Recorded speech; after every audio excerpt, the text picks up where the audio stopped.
네, 오늘은 어제가 우리가 81회 해방 우리 광복 일이었습니다. 광복하면 여러 가지 순국 열사들이 생각이 나는데요. 많은 열사들이 있습니다. 안중근 의사, 은봉길 의사, 또 뭐 여러 사람들이 우리가 생각이 떠오르죠. 그래서 안중근 의사가 중국 하얼빈역에서 총으로 또 히로부미라는 일본의 총리 내각 제1대 총리에서 10대까지 일본의 메이지 유신 근대화를 이룬 아주 일본 사람들이 가장 존경하는 지도자였죠. 근데 그 양반이 우리 한국을 지배하고 한국을 속국을 시키는데 지대한 영향력을 행사했고, 실제 한국에 와서 총지도자 역할도 한 분이 또 히로부미였어요. 그 양반이 러시아에 가기 위해서 중국에 갔다가 안중근 의사에 의해서 저격을 당한 이 사례가 있어요. 근데 이 사건을 가지고 유머가 있습니다. 설교 아니니까 설교처럼 듣지 말고 좀 웃을 준비 좀 하면서 들었으면 좋겠어요. 네. 네, 어느 한 장학사가 학교에 방문했습니다. 한 학생을 지목했더니 그가 맹구였어요. 맹구에게 이렇게 질문합니다. 일본의 또 히로부미를 누가 저격했느냐 물었더니 맹구가 이렇게 대답합니다. 제가 안 했어요. 저는 저격하지 않았습니다. 그러자 이 장학사가 너무 당황한 나머지 선생님을 찾아갔습니다. 맹구가 그러는데 또 히로부미는 자기가 죽이지 않았다고 그럽니다. 이게 웬일입니까? 이 학교의 역사의 실력이 이 정도입니까? 그랬더니 선생님이 훈수를 두면서 하는 말이, 맹구는 본래 착합니다. 제가 보장하건대 맹구는 절대 그 사람을 저격하지 않았습니다. 그랬더니 너무너무 당황스러워서 그는 교장 선생님을 다시 찾아갑니다. 교장 선생님, 이 학교는 학생이나 선생님이나 어쩌면 또 그렇게 똑같습니까?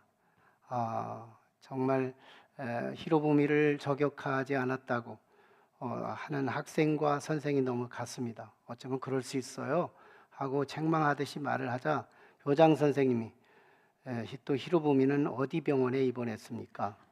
우리 학교 예산으로 치료를 비를 내겠으니 어디 있습니까? 묻더라는 거예요.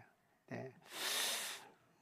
부족해야 웃는 것 같은데 완벽하게 설명을 하니까 별로 안 웃는 것 같아서 한번 웃어 주십시오. 할렐루야. 네. 네. 81주년 광복의 해방이 아마 81년 전에 1945년 8월 15일 해방은 예언자들이 가끔씩 있었지만 예언을 해도 실감을 하지 않았어요. 과연 우리가 해방할 수 있을까? 일제가 완전히 틀어지고 있는 이 땅은 틈새가 없었어요. 일본의 군인들은 완전히 장악했고 한국의 군인들은 해산됐고 정부는 해체되었고 뭐 완전히 각 지방까지 다 장악하고 있는 일본화된 대한민국, 해방 가능했을까요? 아무도 말을 누군가가 이상적으로 그렇게 되기를 갈망해서 예언을 했어도 해방은 불가능하다고 생각하던 시점이었어요. 그러나 무력 해방은 준비하고 있었습니다. 중국이나 많은 상해나 만주 일대에서 한국인 젊은이들이 모아서 이 용병들이 준비되고 있었고 무기들이 모아지고 있었고 많은 군사들이 집약되어 있었어요. 우리가 언젠가는 다시 전쟁을 치러서 일본으로부터 무력 해방을 하겠다, 이런 꿈을 가지고 준비해 왔습니다. 그런데 진정으로 이 해방은 우리나라의 칼도 우리나라의 총 하나도 사용하지 않고 전격적으로 세계대전의 큰 맥락 안에서 하나님이 주체가 되어 이 땅은 해방이 됩니다. 한마디로 은혜로 된 해방이었어요. 해방 이후에 양극 세력이 또 우리 한반도를 장악하면서 죽창으로 또 많은 사람들이 희생되며 여기저기서 정말 피를 흘리는 이 한반도가 됐지만 이 영적인 그 희열, 81년 전에 이 땅의 그 기쁨은 아마 우리 조상들, 우리 할아버지, 할머니들, 아마 그때 당시에 살아계셨던 우리 우인섭 장로님 같은 분들, 이런 분들은 정말 그 감각이 지금도 생생할 거라고 봅니다. 얼마나 기뻤을까요? 근데 오늘 본문에 나타난 에베소라고 하는 이 지역에도 이런 영적 해방의 이야기를 오늘 들려주고 있는, 참 이 상황이 그때 그 모습과 잘 유비해 줄 수 있는 좋은 본문이라는 생각이 듭니다. 바울은 이 에베소라고 하는 지역에서 3년을 사역하게 됩니다. 바울이 총 3차 전도 여행을 5년을 잡게 되는데 그 5년 중에서 3년을 한 곳 에베소에서 사역을 했다는 점에서 에베소 사역이 절반 이상의 사역에 주력 사역을 에베소에서 했다는 점에서 에베소 사역은 지대한 한 사도의 영향을 입은 굉장히 중요한 사역의 공간이었다고 볼 수 있어요. 자, 에베소는 겉보기에는 굉장히 평화로웠습니다. 아데미 신전으로 예술성이 충분히 드러내는 고린도 양식의 기둥들이 수십 개의 기둥으로 마치 우리 여의도의 국회의사당을 방불케 하는 그런 정말 그때 당시 고대 아시아에 기념할 만한 건물이었습니다. 그것이 도시 한복판에 세워져 있었어요. 그리고 아시아로는 거대 도시 중에 하나의 무역으로 정말 돈이 풍부했던 지역이었습니다. 그리고 거기는 군사의 도시였고 거기는 종교의 도시이기도 했어요. 그리고 얼마나 여유가 있었으면 마술이 성행하던 곳이었습니다. 그리고 주술도 아주 흥왕하던 곳이었어요. 그러나 내면으로 뜯어보면 이 에베소는 굉장히 굴욕적이고 그들은 정말 뭔가의 성공을 위해서 아데미 신전 앞에 줄을 서서 기대와 헛된 신앙을 보이고 있었습니다. 그리고 그들은 육체의 구원을 받기 위해서 부르면 값이 되는 부적들을 가슴에 품고 살았어요. 온 지갑들에는 다 부적이 있었고 자신의 속호주머니 또는 자신의 집 여기저기에 부적이 상식적으로 도배를 하듯이 가지고 있었습니다. 그리고 그들은 마술을 실제 신앙으로 연결시키고 있었어요. 정말 한 손수건이 비둘기로 바뀌고 지팡이가 장미꽃으로 바뀌어지는 이 마술을 통해서 저 사람은 정말 신이 아닐까 하면서 의심하고 미개한 종교심을 가지고 그들은 신앙의 대상으로까지 삼고 있던 사람들이었습니다. 왠지 모르게 그들은 돈은 풍부했고 그들의 문화는 화려했으며 예술은 최고의 상위권에 있었지만 그들은 뭔가에 끌려서 자신의 삶을 이끌림을 당하는 뭔가의 지배를 당하고 있는 그런 사람들이 에베소 도시에 아직 만연해 있었습니다. 바울은 이 에베소 사역에서 두 장소로 나누어지는데 가장 최초에는 회당에서 유대인들이 기거하고 있는 유대인들의 모임 장소 회당에서 3개월 동안 거기서 사역을 합니다. 3개월 동안 총 주제는 하나님의 나라였어요. 킹덤 오브 갓, 하나님의 나라. 이것이 바울의 메인 메시지였습니다. 하나님의 나라를 설명하고 쭉 증거하는데 거기서 이제 처음에 유대인들이 그렇게 환대했던 그들은 이상하게 바울의 설교를 계속 들어가며 딴지를 걸기 시작합니다. 그들의 마음은 굳어졌습니다. 마음이 왠지 모르게 강팍해지기 시작해요. 그 다음에 그들은 말씀을 순종하지 않습니다. 듣고 끝나고만 말아요. 말씀이 삶에 영향을 끼치지 못합니다. 순종하지 못해요. 말씀을 실천하지 못해요. 그리고 그들은 말씀을 비방하기 시작합니다. 그러니 그들은 마음이 굳었고 불순종하고 그리고 비방까지 했으니 총체적 복음의 거절이었어요. 총체적 복음의 거절. 이 정도 되면 바울은 억지로 먹이지 않습니다. 자신의 발의 먼지를 툭툭 털어버리고 다른 곳으로 옮기는 바울의 그 거룩한 루틴은 그대로 실행되고 있었어요. 그래서 시장통 한 곳에 두란노 서원이라는 곳으로 장소를 옮기게 됩니다.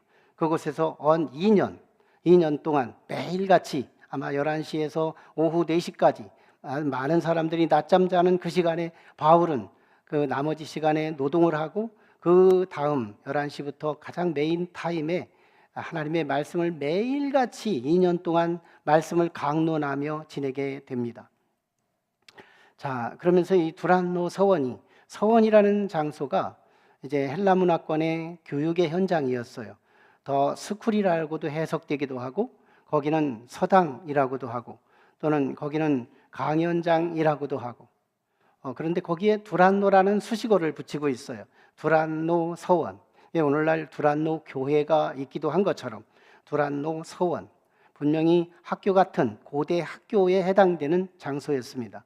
그런데 두란노라고 붙였다는 건 그때 당시 유명한 선생이 세운 두란노 서원, 자기 선생의 이름을 수식할 수 있었고, 또 아니면 그 건물, 그때 고대 도시에 정말 우람했던 그 사제 건물이지만 이 건물의 주인의 이름을 붙여서 두란노 이름을 붙여서 서원이라는 것을 통해 두란노 서원이 될 수 있었어요. 어쨌든 두란노 서원에서 2년 동안 복음을 전하게 되는데요. 놀랍게도 오늘 9절과 10절에 보면 에베소 사람들이 굉장히 은혜를 받게 됩니다. 에베소에 사는 유대인과 에베소에 사는 헬라인들이 다 말씀을 듣더라 그랬습니다. 부흥기가 일어난 거예요. 부흥이 일어나게 됩니다. 그도 그럴 것이요. 바울은 말만 무성하지 않았습니다. 말씀만 전하고 끝나지 않았어요. 말씀이 끝나면 기도했고 그들을 향해 사역을 합니다. 그랬더니 그들에게서 놀라운 능력이 나타나기 시작한 거예요. 말씀은 실제였구나. 말씀은 위력이 있구나. 하나님의 나라는 말에 있지 않고 능력에 있구나. 이걸 입증한 사례가 이 두란노 서원의 말씀의 실제의 능력이었습니다. 자, 그런데 심지어 어떤 일까지 벌어졌느냐. 이제 나머지 12명의 제자들을 중심으로 바울 혼자 그 많은 사람들을 커버하기가 어려웠어요. 그래서 바울이 가지고 있었던 손수건을 함께 나눠줍니다. 제자들에게 나눠주면서 자신은 텐트 메이커였기 때문에 텐트를 만드는 과정에 손수건으로 땀 닦고 코를 닦고 침을 닦던 그 손수건을 제자들에게 나눠주면서 가지고 가서 사역하라고. 그러자 그 손수건을 사람들에게, 환자들에게 얹으면 그 손수건만 닿은 사람들도 치유되는 역사가 일어납니다. 또 텐트 메이커에 일할 때 둘렀던 이 앞치마, 그것도 제자들이 가지고 가서 앞치마를 터치하는 사람들은 다 치유되는 역사가 일어나게 됩니다. 그러니 에베소 사람들이 엄청난 자극, 센세이션을 받게 됩니다. 그래가지고 너도 나도 할 것 없이 부흥이 일어나기 시작하는데 모든 사람, 유대인과 헬라인이 다 주의 말씀을 듣더라. 이 정도 되면 에베소는 부흥운동이 일어나게 된 겁니다. 이쯤 되니까요, 카피본들이 시작됩니다. 유대의 마술사들이 이걸 흉내내기 시작합니다. 바울이 전하는 예수 이름으로 명하노니 귀신아 나와라. 그랬더니 이 환자들이요 피시 웃기만 해요. 아무런 능력이 안 나타나는 거예요. 바울이 전하는 예수 이름으로 명하노니 병은 치료될지어다. 안 나서요. 아무 일이 일어나지 않아요. 자, 그러자 이번에는 스가랴라는 유대의 제사장 그 아들들 7명이 돌아가면서 이제 환자들에게 막 기도를 해줍니다. 악기 들린 사람에게 기도해주고, 그러자 악기 들린 그 사람이 기승을 부리면서 내가 예수도 알고 바울도 알지만 너희들은 누구냐 하면서 그 악기가 막 가장 기승을 부리면서 나와서 이 귀신 들린 사람들의 특징이 뭐냐면 초월적 힘이 동반됩니다. 그러니까 그들에게 막 뛰어 올라가가지고 그들을 핥히니 상처가 일어나기 시작해요. 옷을 잡으니 누가 뺏을 수가 없는 거예요. 그러자 그들이 옷을 벗은 채 집으로 도망가게 됩니다. 스가의 아들들 7명이 엄청난 수치와 수모를 당하며 맨발로 자기 집으로 돌아가게 되는 이런 일이 벌어지게 돼요. 자, 그러자요, 유대에 있던, 그리고 에베소에 있던 많은 사람들이요, 그동안에 어떤 일이 벌어졌었냐면 그들은 바울에게 은혜를 받았어요. 말씀을 들으면서 굉장히 은혜를 받고 하나님이 최고구나, 그분 예수 그리스도가 너무너무 소중한 분이었구나, 우리가 지금까지 참 속았구나. 그리고 집에 가면 마술책을 봅니다. 그래, 마술, 우리도 마술 좀 있었으면 좋겠다. 그리고 뭔가 주문을 외우면 뭔가 소원이 이루어진다고 하는데 또 주술책도 열어보면 우리의 해법과 활로가 있는 것 같아요. 그래서 두란노 서원에 가면 성경 보고, 집에 오면 마술책 보고 주술책 보고 이러면서 이 양다리 신앙을 가지게 됩니다. 아직 버리지 않았어요. 그러니까 다원주의 신앙에서 그들은 벗어나지 못합니다. 주술도 하고 마술도 하고 성경도 듣고, 그래서 좋은 센 놈이 나를 구원했으면 좋겠다, 뭐 이런 신앙을 그들이 보이고 있었어요. 그런데 작금에 무슨 일이 벌어졌습니까? 마술사들이 악기 들린 사람들에게 당했습니다. 이걸 본 거예요. 입에서 입으로 소문이 납니다. 그리고 또 스가의 아들들 7명이 또 엄청난 수모를 당합니다. 예수도 알고 바울도 알지만 너희들은 누구냐 하면서 뛰어올라 머리구덩이를 잡고 살을 막 찢어버리고 상처를 입은 채 집으로 도망가는 모습이 입에서 입으로 소문이 나면서 에베소에 사는 많은 유대인과 헬라인들이 다 깨닫기 시작합니다. 예수가 가장 강한 신이었구나, 예수가 최고였구나. 그러면서 그들이 양다리 신앙을 정리하기 시작하게 됩니다. 양다리 신앙을 정리하기 시작해요. 그러면서 그들이 결국은 회개 운동이 일어나기 시작합니다. 주여, 우리는 이제 마술책을 버리겠습니다. 이제 우리는 주술 신앙을 버리겠습니다. 그리고 오직 예수 그리스도께로 돌아오겠습니다 하면서 그들이 입술만 회개한 것이 아니라 그의 가장 고귀한 가치들, 각 집집마다, 놀랍게도 집집마다 마술책이 5권 또는 주술책이 5권, 조합 10권 이상씩 한 집집마다 다 마술책, 주술책들이 다 있는 거예요. 근데 이들이 한꺼번에 자기의 그 스승들, 마술사들, 그 유대의 지도자들, 이런 사람들이 생피를 당하며 마지막 비극적인 모습을 그들이 목격한 이후에 그들의 책들도 헛것이라는 걸 깨닫고 그들은 그들의 책들을 다 한 곳에 모아서 불을 지르게 됩니다. 무슨 얘기일까요? 자기들의 가장 심좌 속에 의지하던 책, 마술책, 자신들이 기원했던 그 소망을 가졌던 그 주술책, 이건 소용없다는 얘기였어요. 그리고 저들의 회개는 진짜였다는 얘기였습니다. 근데 이걸 계산해 보니까 은 5만이 됐다. 데나리온으로 계산할 때 은 5만 데나리온은 장정이 하루도 쉬지 않고 일당 15만 원, 20만 원으로 계산하면 천문학적 숫자가 나오는데, 날짜로 계산하면 5만 날, 우리가 한 생에 5만 일을 살지 못합니다. 아마 1만 날 살을까요? 한 사람이 137년을 하루도 쉬지 않고 번 돈 금액입니다. 에베소에서 그 의지하던 쓸모없던 그 책, 태운 소각된 그 책을 정리했는데, 불태웠는데 가격으로 계산하니까 5만, 은 5만 드라크마 정도 되는 그런 금액이었어요. 저들의 회개는 가짜가 아니었어요. 진정한 회개. 그러면서 그는 오직 예수 그리스도 하나만 남게 됩니다. 저는 이 본문을 읽을 때마다 꼭 떠오르는 한 분이 계세요. 저의 선친입니다. 전 선친을 참 존중하고 존경합니다.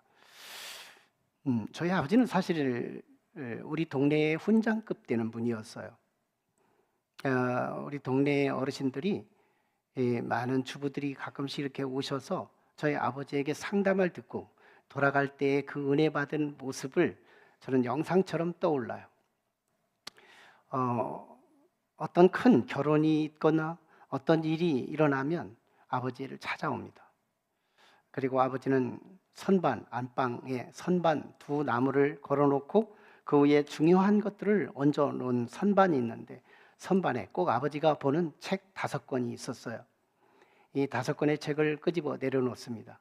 그리고 손가락을 내놓고 갑자, 을축, 병인, 정명, 무진, 기사 딱 몇 번 꼽으면 그 다음에 멘트가 쏟아집니다. 이제 아드님을 이렇게 지도하십시오, 저렇게 지도하십시오, 다 그러는데요. 그들이 알았습니다 하고 계란을 가지고 한 집으로 4만 계란 한 줄, 이걸 가지고 선물로 주고 정말 그 릴렉스한 얼굴을 가지고 집으로 돌아가는 장면이 지금도 제게는 선하게 남아 있어요. 그런데 그 아버지가요, 한번 교회의 집회를 경험하면서 아버지가 은혜를 받습니다.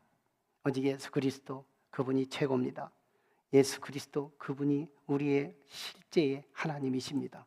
그러면서 그 은혜를 받고 우리 아버지가 이 책을 5권을 제가 보는 앞에서 그 부엌에서 불을 다 질러서 불로 태워 없앱니다. 아버지의 심장이었어요. 아버지가 평생 존경받는 심벌이었습니다. 그걸 다 태워요. 이 본문을 읽을 때마다, 이 본문을 설교할 때마다 저는 아버지를 꼭 얘기합니다. 그리고 나서 아버지는 인격적으로 신앙을 갖게 되면서 그 이후에 15년 동안 신앙생활을 하십니다. 15년 동안 주일을 한 번도 빠지지 않습니다. 한 교회, 주일 루틴을 가지고 한 번도 빠지지 않고 하나님 예수 그리스도를 믿으며 집에 돌아오시면 언제나 식사 기도는 필수요. 틈나면 앉아서 주기도문을 외우십니다. 저한테 주기도문의 모델 기도자였어요. 주무실 때 꼭 기도하십니다. 일어나시고 꼭 기도하십니다. 식사할 때 꼭 기도하십니다. 저한테 기도를 통해서 언제나 신앙의 모범을 보여주시는 진짜 킹덤 빌더였어요. 그분은 킹덤 빌더의 문자도 모르시는 분이었습니다.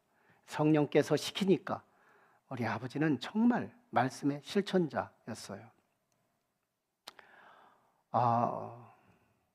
저도요, 이 청년 때 교회 가서 은혜를 받고 집에 와서 가만히를 치고 할 때마다 유행가를 부를 때 새로 나온 테이프 엄청나게 사들였습니다.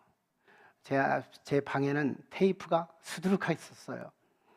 그 테이프를 나중에 은혜를 받고 보니까 이 테이프를 안 들어야 되겠다는 생각이 드는 거예요.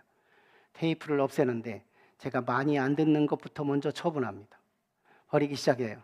근데 내가 애창곡 하던, 내가 좋아하던 노래는 안 버리고 있었습니다. 근데 나중에 그거 버리는데 진짜 크게 손해보는 것 같았어요.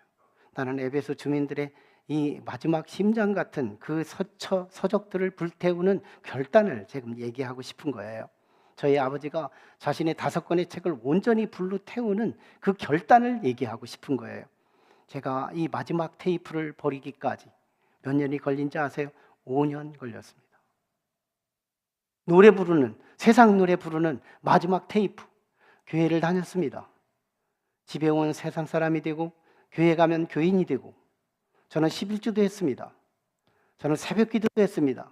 교회에 타종도 텄습니다.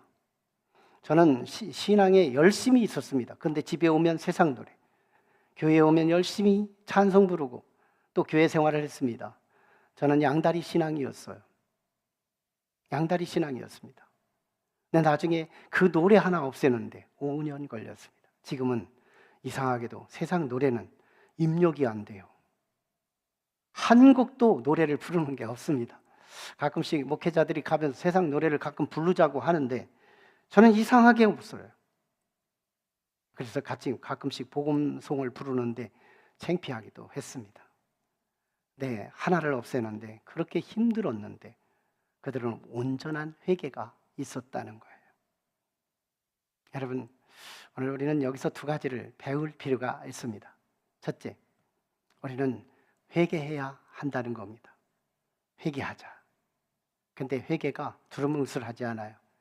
그냥 우리가 회개하고 눈물 찍찍 짜고 입술로 고백하는 그런 회개가 아니에요.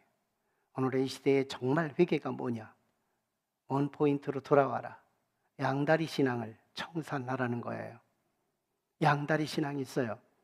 오늘날 양다리 신앙 할 수 있는 진짜 좋은 문화가 우리를 기다리고 있습니다. 유튜브입니다. 유튜브에는 사이다 서먼을 하는 사람들이 너무 많아요. 정말 교회를 가지 않고 그 양반을 인격적으로 만나지 않고도 설교를 시원하게 들려주는 사이다 설교하는 사람들이 꽤 많습니다.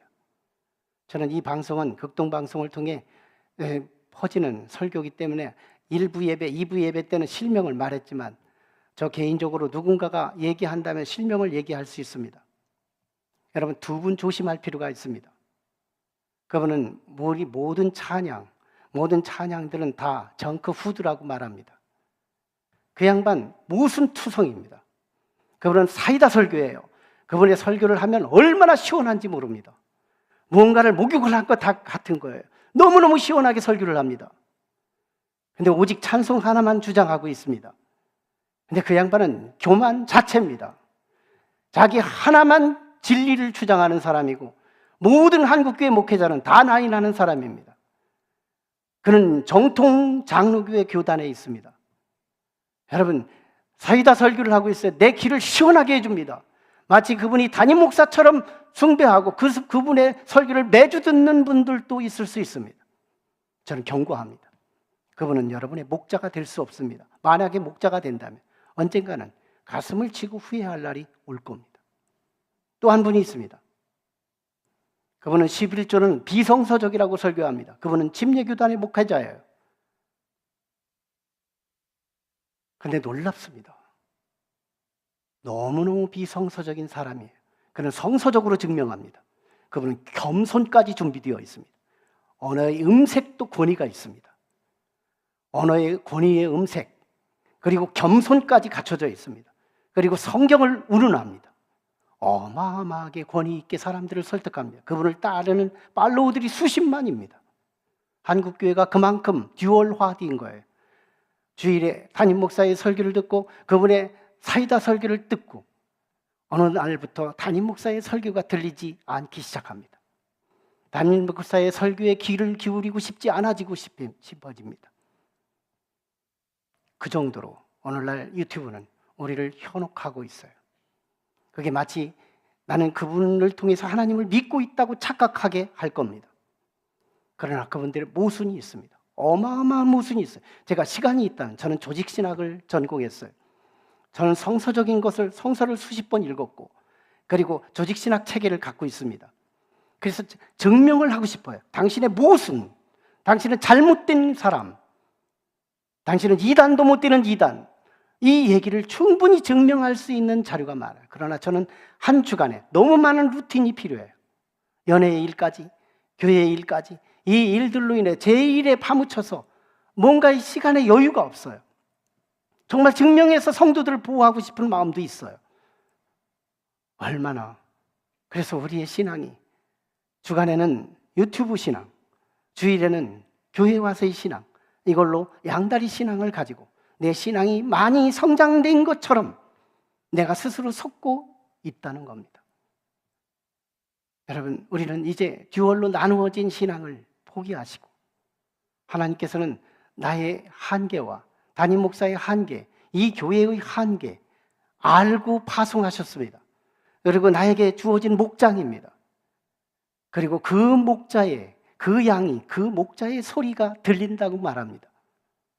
우리는 양다리 신앙을 포기하고 나의 목회의 현장에서 내 음성을 듣고 그 음성이 흥황하여 내 음성을 듣고 실천할 수 있는 나의 필드는 하나님께서 내게 정해준 이 교회 안에 있음을 하나님께서 오늘 에베소 교인들을 통해 우리에게 주시는 말씀을 들어야 한다는 겁니다. 양다리 신앙을 회개한다는 거예요. 이것이 정리되어야 합니다. 그리고 또 하나는 진정한 킹덤 필더가 되어야 한다는 거예요. 오늘 킹덤 필더는 제가 목회적으로 붙잡은 또 하나의 언어의 도구입니다.